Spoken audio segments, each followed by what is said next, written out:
আমি একটা মনে করি যে আপনাদের চরণধুলি পেলাম, এটা আমি অনেক সৌভাগ্যবান। তা আমি বলবো যে আসুন আমরা সবাই মিলে আমরা স্বর্গে যাব কিনা জানি না, সেটা ভগবান কর্তৃক নির্ধারিত। আমার এই পানিসারা গ্রামকে বৃন্দাবন করতে পারি কিনা, এটাই হলো আমাদের কথা। আমরা কিন্তু দেখতে পাচ্ছি পানিসারা গ্রাম অলরেডি বৃন্দাবনের পথে হাঁটছে। এই যে সুন্দর একটা মন্দির হচ্ছে, আপনি সুন্দর একটা গেট দেখছি, একটা শিব মন্দির দেখছি।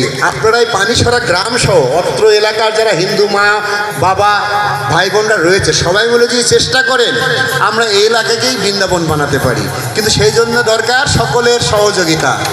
এখানে শুধু প্রাণেশ বাবু না, প্রকাশ বাবু না, আপনারা সবাই মিলে সহযোগিতা করে এই শুধু পানিসারায় না, আমার বিশালপুর ইউনিয়নে যত হিন্দু সমাজ রয়েছে সবাই এক হয়ে, যেখানে মন্দির রয়েছে, যেখানে শ্মশান রয়েছে, যেখানে যা যা রয়েছে আমাদের ধর্মের জিনিস, সেগুলোকে উন্নত করতে হলে সবাই মিলে সহযোগিতা করতে হবে।